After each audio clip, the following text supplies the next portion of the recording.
Hi there. Welcome to Modern Network Management from Main Street. So we're going to talk about new approaches and deployments, especially in electric co-ops and municipal utilities, really about talking about how we deliver better outage and distribution management experiences for kind of the everyman utilities. So we have a panel discussion today with some of our customers from Knoxville Utilities, from Colquitt EMC, as well as Rappahannock EC. And just want to introduce the panelists today. So Jeffrey Patterson from Colquitt, Matthew Stinnett from Knoxville Utilities Board, and also Jason Satterwhite from Rappahannock Electric Cooperative. So my name is Tom Eyford, and I'll be our moderator for the session today. And I'd like to introduce the session just briefly by talking about challenges utilities face on a day-to-day basis and how we're addressing those challenges.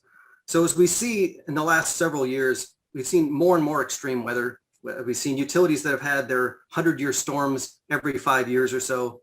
The amount and frequency of these storms are really increasing, and utility operations have had to adapt to those types of situations. Another area that we've seen a lot of changes in recently are regulatory and statutory changes, especially things like FERC 2222 and other types of access rules for distributed energy resources. That's really impacting utility operations, and we have to do a better job of taking those into account.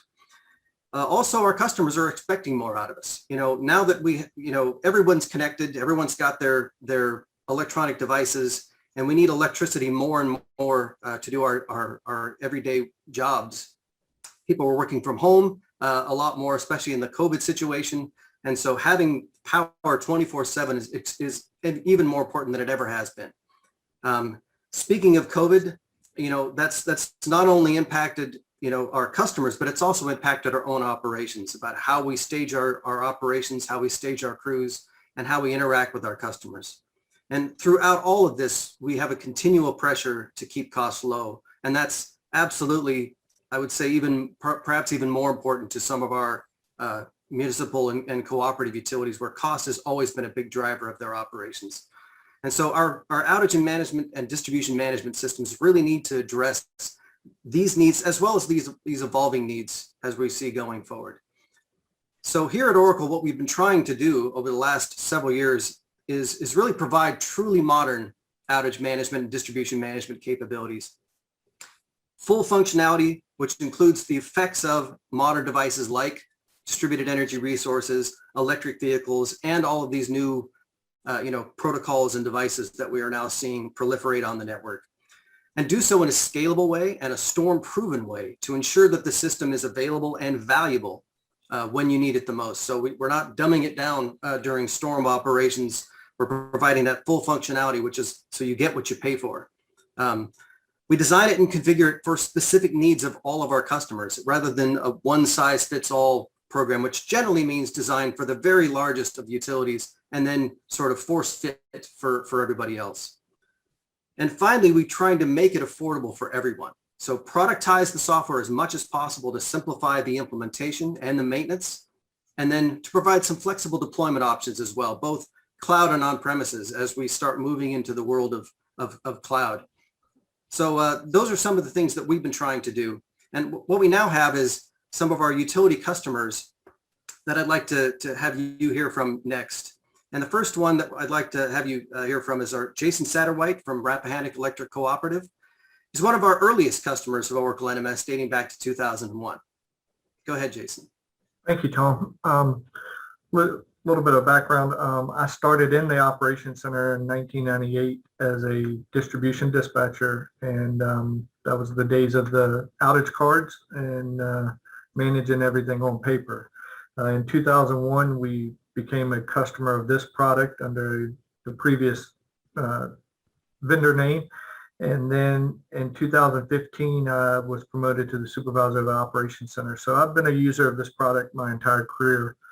Just recently, I was promoted to the director of operational and construction services, and am currently one of the team leads on the Oracle upgrade of our system from Oracle 1.11 to Oracle 2.5, with the go live of October of this year, 2021.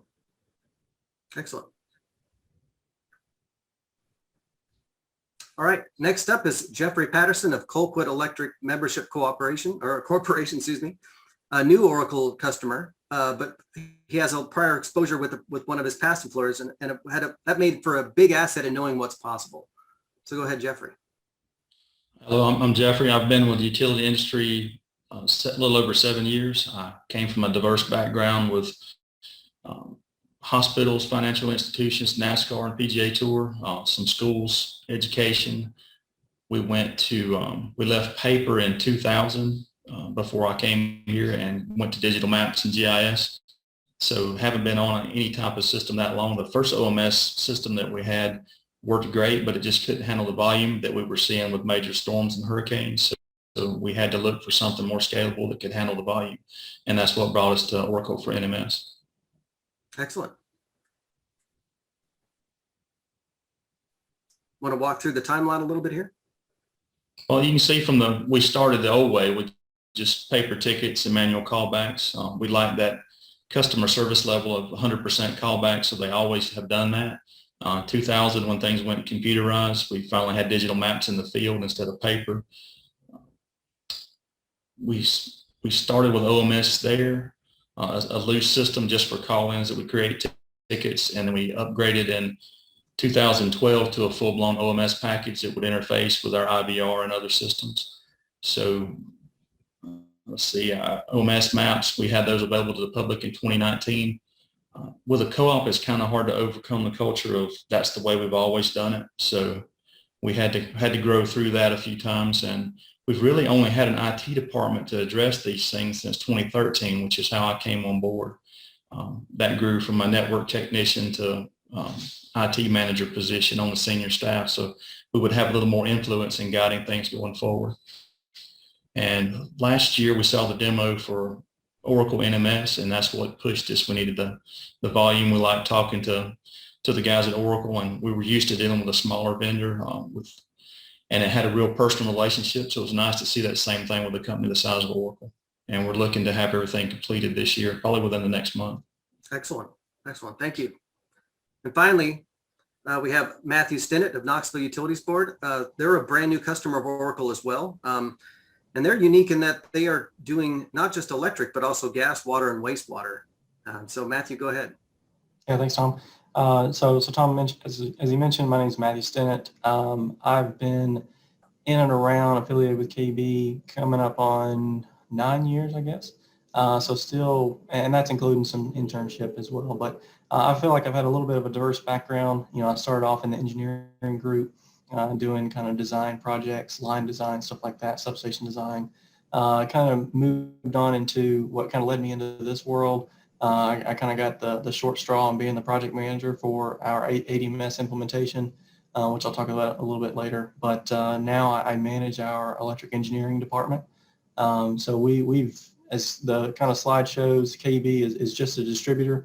That one kind of shows the TVA umbrella for many of you guys familiar with the Southeast. Tennessee Valley Authority is really the generating company. We're just a distributor. We, as Tom mentioned, we do have 4 utilities, you know, electric, gas, water, wastewater, which, you know, adds to its own complexities, as you can imagine in your event management style. Just to give a little bit of background or kind of size for us, you know, the picture shows us a little bit of a territory there. We've got about, 210 electric customers, and that's really serving the Knoxville, Tennessee area and really kind of surrounding counties, little pieces of each of those. But what I will mention is, you know, all of our service territories are different. There's a little bit of overlap in the central area, the city of Knoxville area, but in those surrounding county areas, everything's a little different. So, you know, we're working with peer water companies when we serve sewer, and we're working with, different gas companies and whatnot. So that kind of shows you our territory and where we're at. We've got about 5,000 miles of distribution line, about 63 substations, shows 680 square miles, so just under the 700 mark. And just a general, you know, system demand of where we're at. Since we're not a generating company, we've seen a peak demand that's going back 5-6 years ago, and we reached 1,300 megawatts. Yeah, so Great. Moving on to kind of our history there and how we fit into the Oracle NMS world. Like some others mentioned that, you know, going back to 93, for those kind of familiar with the area, we had what, you know, we we still hold on to is the blizzard of '93. And that was very much paper orders, paper maps. But really what that started, that kicked us off a kind of a timeline there is, we need to get better. We need to kind of move into this digital world. So we kind of started moving in that direction. And then, Y2K came around, and that was what really kind of put us in a digital map world to where, calls were actually pointed, kind of had a little marker on the map that people could kind of use geographically. But with being 4 utilities, we were very much a customized OMS user. We kind of moved from an Intergraph solution to now what we're using Oracle. But that was, since it was so customized, we really didn't touch it. So we went 8 years there before we even did an upgrade. And then it's not listed, but in 2016 we started doing the deployment of AMI meters across the electric, water, and gas world. For us and our customers, and that just started bringing in tons of more data points coming in, which is a good thing, but it really kind of started slowing us down. So in 2017, 2018, we really kind of started road mapping and kind of kicking off our implementation. So we kind of partnered with Oracle back in 2018. I would say that's when we really became a customer there, and then we went live during the middle of COVID, as smart as that may seem. Right in the middle of a pandemic, but we went live in July of 2020, and then 3 weeks later we got hit with a big kind of thunderstorm. So you can never plan for that, but we kind of roadmap not just outage management. That was kind of our phase one, but then now we're tackling the world of distribution management system, the DMS modules, and we plan to go live later this year here in a couple months with Power Flow, FLA, and feeder load management. Excellent, great, thank you. All right, I'd like to start the panel now. So thank you very much for you guys' introduction. And we talked a little bit about this already, but how long have you been an Oracle Utilities customer? And most importantly, what do you value most about the relationship so far? So Jeffrey, go ahead. Why don't you start? Well, like I said, we've been less than a year. We started looking at this in the fall and had a rapid implementation. We're working on interfaces now, and we'll be finished within a couple of weeks. So the service has been great. The planning, everything was planned to the letter, and they've hit all the marks. We had one delay because of a problem with a virtual server, but we got over that and only put us about a week behind. But everything has run really well. The service and support's been excellent so far. Excellent.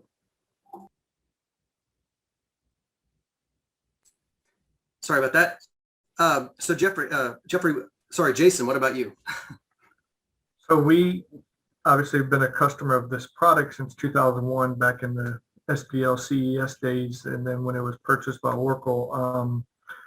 We value the stability of the system and the relationship with Oracle, and that's why we really didn't do any upgrades until now, because the system was stable, it was working for us. We did have a lot of customization to make it work for us, but as we changed out our CIS system, we explored changing out our OMS system, and we were able to convince management to stay with the Oracle NMS and upgrade that system. The way I kind of sell it to management is, as a supervisor of the operations center, I never have to worry about the system being there, just people there to run it, and I didn't want to worry about whether or not with the incoming storm, if the system was going to be available or how it would handle it. And starting back in 2003 with Hurricane Isabel up until the ice storm just Valentine's Day weekend, with the exception of some minor issues over the years, and I say very minor, it's always been there for us when we need it. Excellent. And finally, Matthew, I know you're a relatively new customer, but what do you think about the value of the relationship so far? Yeah, so as I just mentioned, we did kind of, I guess, first become an Oracle NMS customer back in 2018 with the start of our implementation there. But what I would say that I value most about the relationship, and especially our situation here with having multiple utilities, was we were trying to find a solution that wasn't out there, and something that Oracle kind of came up with, and we've kind of been working on all along the way is how do you take an primarily electric system and jam multiple utilities and still kind of work from that in the dispatching world. because, whether you're operating electric, gas, water, or wastewater, it's event management at that point. So it's just different styles of tickets, it's just different types of crews, it's different models. And Oracle's been really good to kind of work with us and say, all right, how does the gas world operate? What's a gas leak or a water leak or something like that? That I feel like it was very much a close partnership to kind of work with, not obviously with the electric background, but how do you kind of manipulate that into water and gas and wastewater? So I would say just the ability to kind of work and configure the system and kind of creatively come up with solutions together on how best way to adapt the system. Yeah, definitely. Thank you. So next question for you guys. So outage management systems, again, I think this is even more important than it ever has been, but it's be able to perform reliably and fully really under these intense stress, during and after major storms. And so how do you think your OMS has performed since switching to Oracle? I know that you're not necessarily fully up and running, Jeffrey, but have you guys had any storm tests or anything like that, or stress tests on the system so far? We haven't yet, but they're coming. We've been hit by hurricanes 3 of the last 5 years, and then tornadoes twice, and strong thunderstorms move through the area all the time. But we'll get it tested quickly. What we saw in the demos was that we could actually load test it without the storms, and that's something we're excited about being able to do. That's great. Yep. And Jason, I know you talked about it a little bit already, but how have you, from an experience perspective during storms? I mean, is that where you'd say the system has really shined? Yes, the usability of the system, along with just being available. I mean, that I can't stress that enough. That whether it's a 20,000 outage, I like to do it as I think Matthew just alluded to earlier. It's more about event management because you could have one event with 20,000 people off, or you could have 20,000 events with 20,000 people off. So, no matter whether it's a high number of members or a large number of events, the system makes it easy for the dispatchers to handle that. Along with one thing I jotted down as you were talking earlier about COVID is last March, so around this time, I got notified that we were going to be working from home, including the operations center. And I panicked a little, but we were able to keep one person in the office 24/7. The rest of the dispatchers were deployed home. The system worked flawlessly with at-home dispatching for those dispatchers.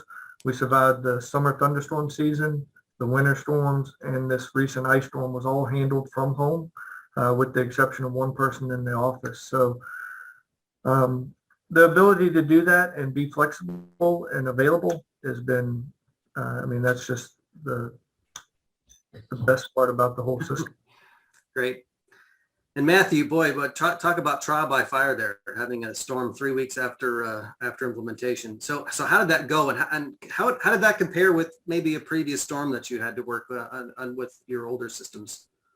Yeah, so I may want to kind of take a step back from that before I dive right into it. Is when I talked about one of the bigger drivers for us, and it's the be able to process the data. I was talking about deploying AMI meters and having all those meters to kind of report back in. We were honestly to a point back in 2018 that, and I would even say 19 and early 24, we went to NMS that, when we got hit with the storm, we were literally turning those off because it was slowing the system down.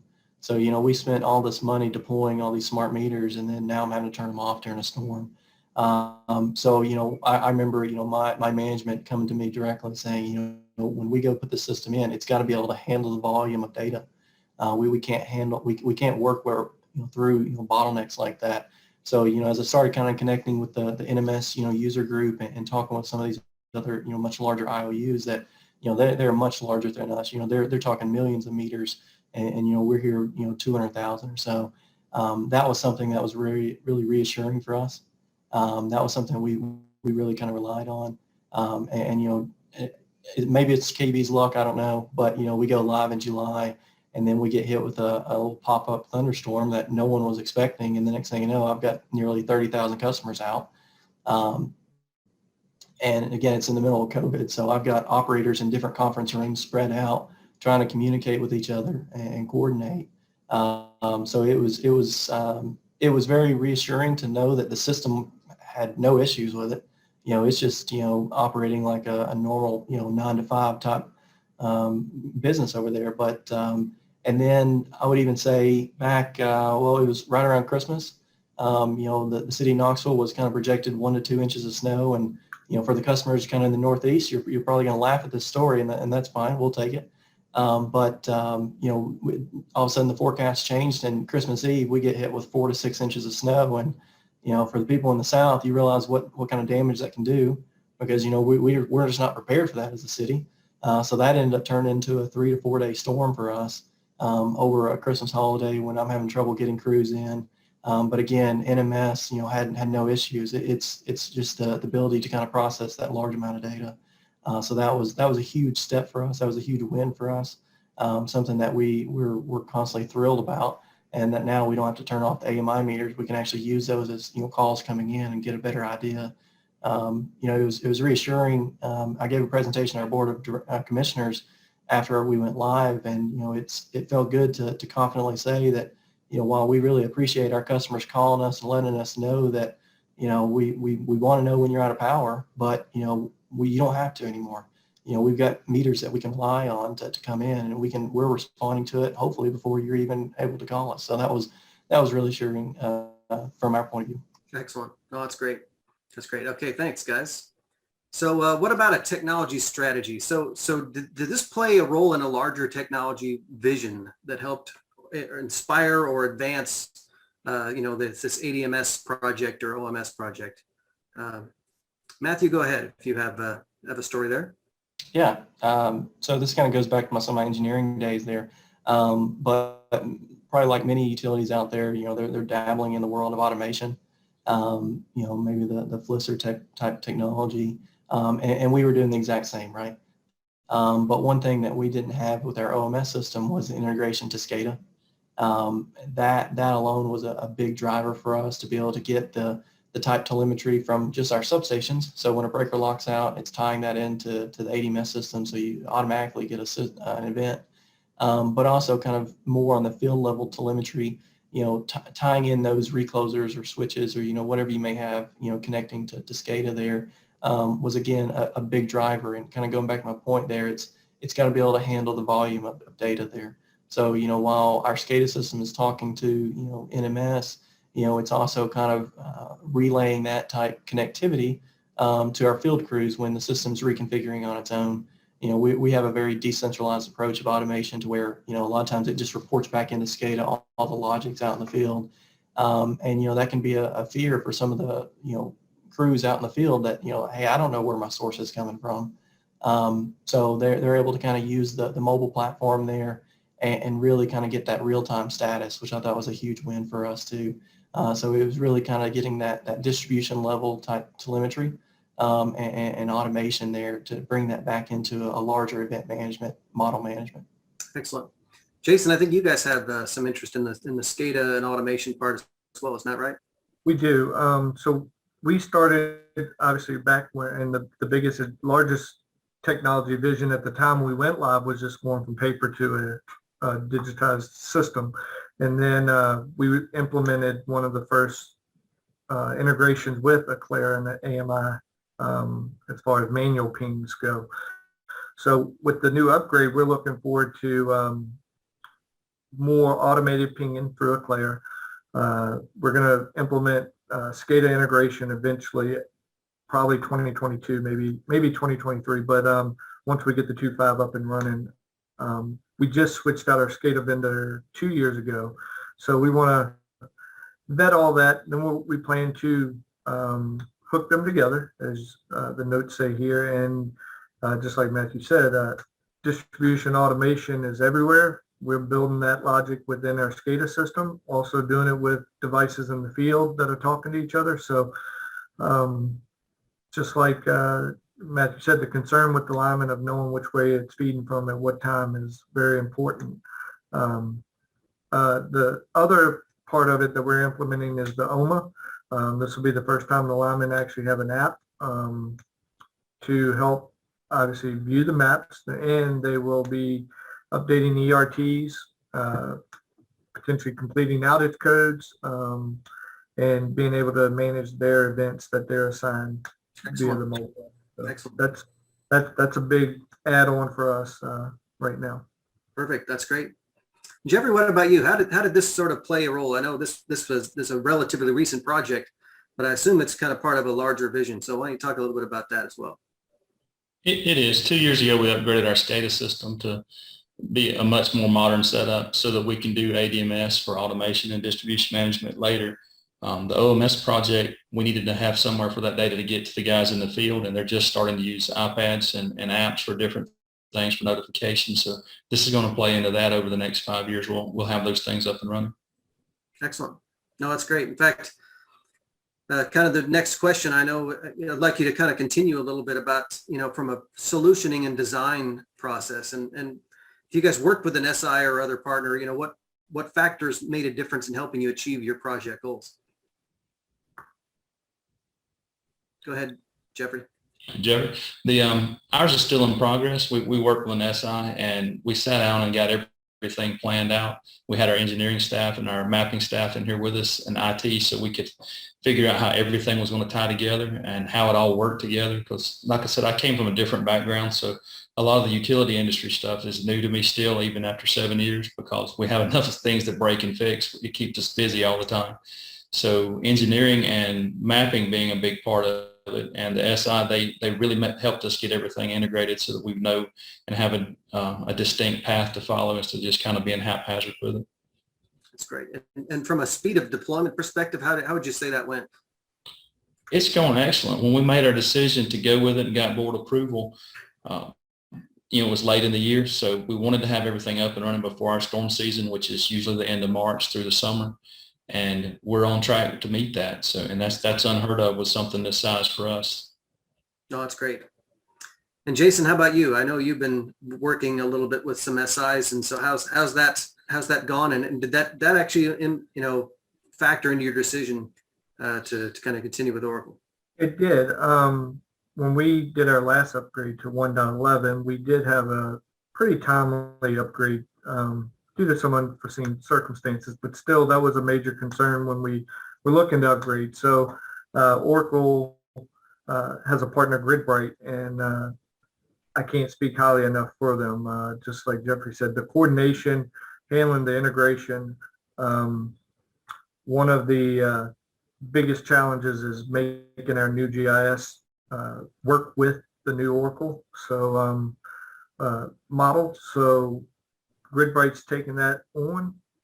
They've built some other translators that we're going to need for multi-speak that, Claire was on 3.1, Oracle's on 4.1. So therefore, we needed something to make those two talk. So GridBright has taken that off our plate. From a timing perspective, we signed a contract, I believe it was October of 2020, and the system should be ready late July, but we're not going to go live because of our GIS system until October.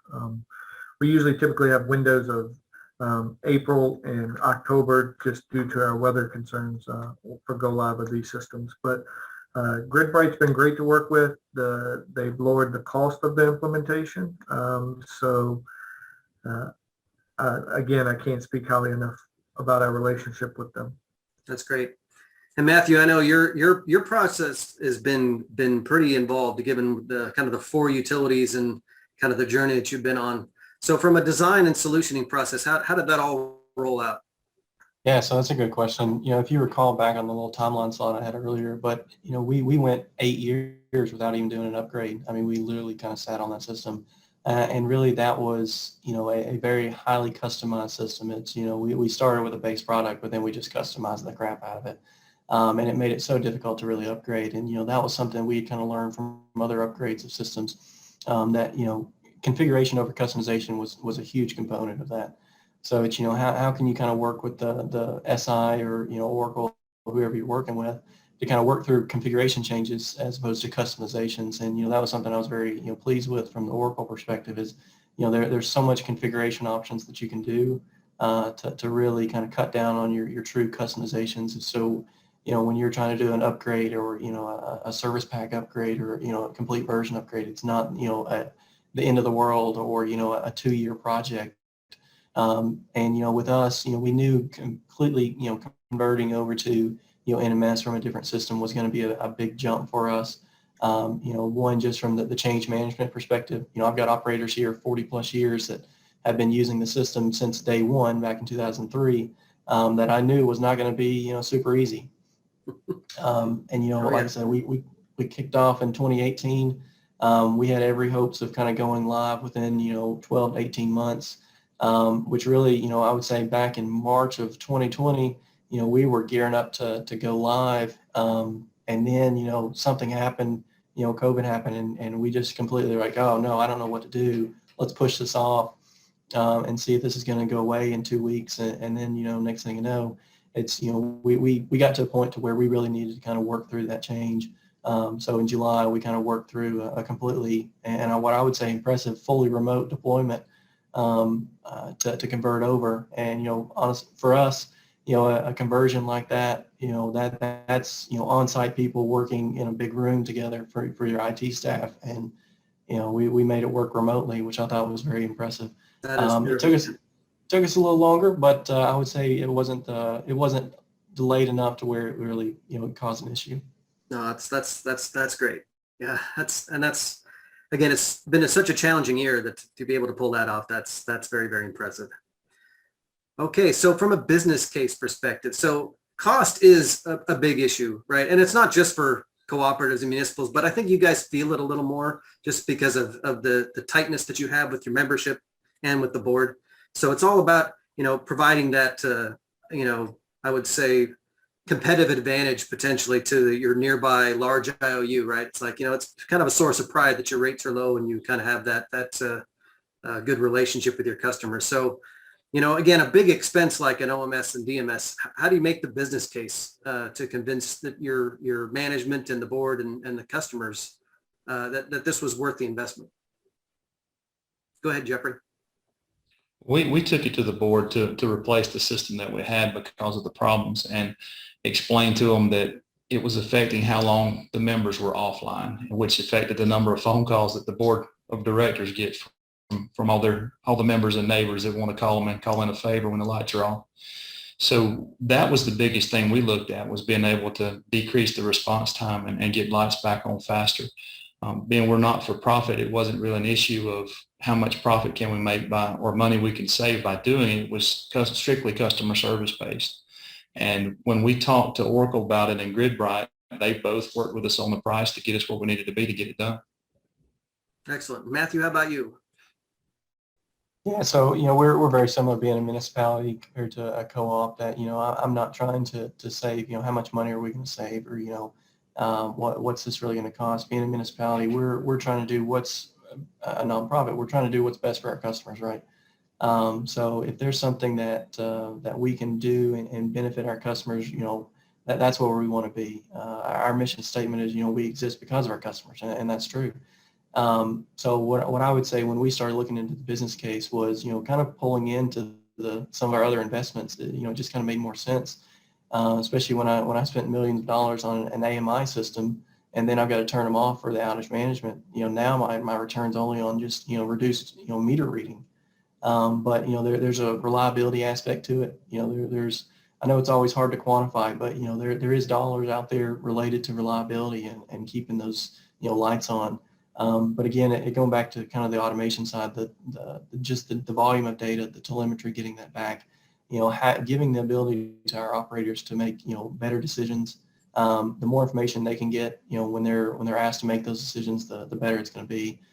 So it's how can you optimize event management by knowing what's out there. So for us, it was the automation, it was the AMI, it was just, reliability driven.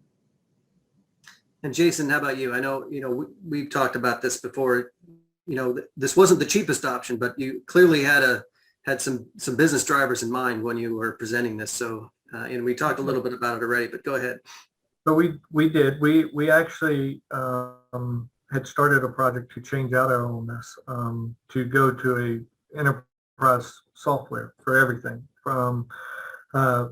During that project, we found that it wasn't going to meet the needs of REC. So we had to back up and do a quick evaluation of a couple companies that we obviously were comfortable with. And Oracle, obviously, we've been a partner forever.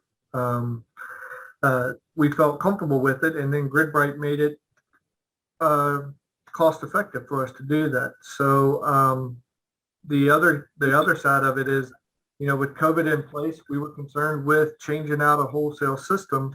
Like Matthew said earlier, is we've had dispatchers that have worked here for 20 years, and they only know this system. So I use that to our advantage also, of that if we're going to be remote, the easiest way to keep this effective and is by staying with Oracle, which is a software that's been stable for us, reliable for us. Our employees know it. Our members know they can count on reporting their outages. And we can manage that event and take days off storms with using this system. So that's how I was able to convince them to go this route. But like you said, it wasn't the cheapest, but you can't always put a price tag on reliability. Absolutely right. Absolutely right. So from a quantifying and communicating the benefits perspective, I mean, have Jason, kind of like you to keep going here. So having had probably the most experience with the system, have you realized the benefits that you expected that you would, especially in this latest go around here? We have. I don't have any data right in front of me on to say how many days we've saved from outage management by having the system, but as a user for obviously the last 20 years, it's just the management sees the system, sees that it's there. They're able to access the data. We've just started a analytics department just a couple years ago. The data that comes out of the system, the JD Power scores are reflective of the benefits of the system. Weather's a big driver of whether you meet your SAIDI goals or not. And but we also know that the system is providing us the opportunity to get the lights back on quicker and provide information to our members in a better fashion. So as Jeffrey said, less calls to the board members equals a huge benefit.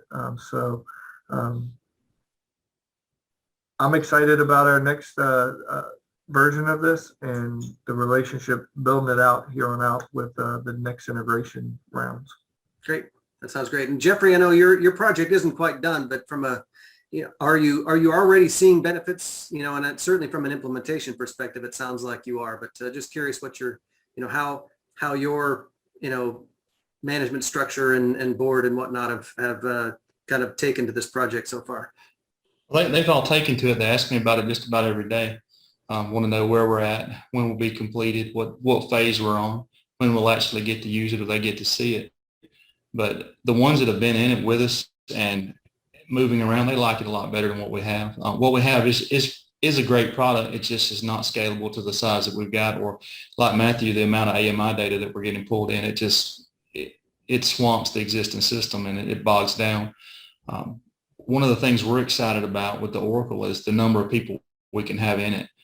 We have a limit of about 3 before we see performance degradation with what we've got now or our previous one.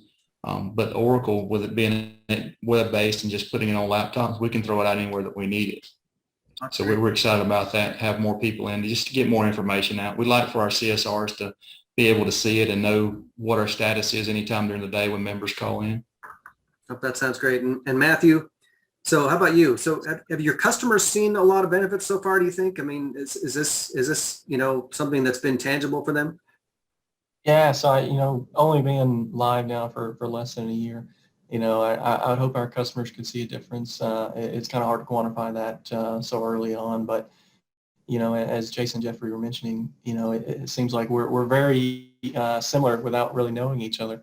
I would just say that the biggest gain that we've had, the biggest benefit, has definitely been from the AMI aspect of it. Mm-hmm. again, it was frustrating enough for me and especially my management to know that we're turning off, those meters when a storm hits, because we didn't have a system that could process it. So, I hope that there's benefits out there that, our customer sees. I don't know, it seems like you get, out of 10 comments, several can be positive, but, you're always focused on the negative ones, especially in the world of social media. So, I would say that I hope our customers see that and see us out there restoring power more efficiently. I know from an operator aspect of it, we're not having to, screen clean as much. That's a term that we use, before ADMS. But I hope that our customers see that as well. Your bullet point there about communicating to your board of directors. I did a presentation to we have a board, commissioners, but same thing, and really kind of talking through that with them and where we've been, and several of them were actually very complimentary of how we respond to outages, the proactiveness that we have. So I think so, but again, being less than a year into it, it's hard to kind of quantify that. Absolutely right. Yep, understood. And so just in the last couple of minutes here that we have, so any final thoughts to share about, kind of how you make OMS and ADMS technology work? Jeffrey, why don't you go ahead? Well, it all goes back to customer service for us. As long as it works and reduces time and the members are happy, that's what we're after. And listening to Matthew and Jason, I'm even more convinced that we're on the right path with this product because of the experiences they've had already. Like Matthew said, with the AMI, we're so similar without knowing one another. It's nice to see somebody farther along the path than we are that's happy with the product. And then somebody like Jason that's had years and years with it, telling us about the upgrade. We constantly had to upgrade the other system to try and handle volume, but it sounds like this one, once we get it in place, we're going to be excited with it. Excellent. Jason, how about you? It goes back to the basics of what we're there to do, is keep the lights on in a reliable fashion. And to be able to do that, we need a tool that's going to be there and be just as reliable as we want to be as far as keeping the lights on. And our past shows it was an investment that was well worth it. And I look forward to adding the functionality going forward with the new version, and hoping to continue to prove this point right here, that just cost isn't everything. Absolutely right. Matthew, you get the final word. So you have any final thoughts to share? Yeah, so I mean, I'll just echo what Jason and Jeffrey have kind of been saying there. What we really tried to do with our implementation here was we really tried to position ourselves for, that next generation of, event management. And Oracle was very much a partner in that, in that roadmap there, because, it's no longer, I think it was an earlier slide, customer expectations just continue to rise, and we face that. And we really want to make sure that, we're kind of making the right decisions. It's no longer just, rolling a truck and restoring the lights. It's, customers want to be, notified on the front end. They want to be proactively notified. When is my power going to be on? What's the reasoning and all that. And, a system like NMS is so scalable with all the different modules that can do that. So I would say, that was one of our biggest drivers. But if I had to leave one little, tidbit for somebody kind of, going through an implementation, maybe, Jeffrey, this may be for your group, I'm not sure, but, at least it applied for KB. Configuration over customization. That was something that, if there's something you can do in the configuration side of it, that will save you, headaches and lots of hours than trying to do some sort of customization that you're trying to maintain. So that to me was one thing that we constantly kind of preach, and that's that can be a little bit hard to swallow for some folks. That it's hey, this is the way we've been doing it. Why can we not do it the same way? So I would always say that change management, that adoption with employees, operators, particularly with NMS, is huge. But also kind of having that open mind to being flexible on how to achieve the same result. It just may take a different path. And NMS, with the number of customers that are using it, the large and small, they've got a good, happy medium there that kind of brings in all the different kind of best practices to one solution there that we feel very confident about. Oh, great. Okay. Thank you very much. And I think that is it. So again, to find more outage management thought leadership examples, customers, there's a website, gooracle.com. And then you can find all the other Oracle offerings as well. So thank you very much to the panelists. Very much appreciated. And I think that brings us to a close.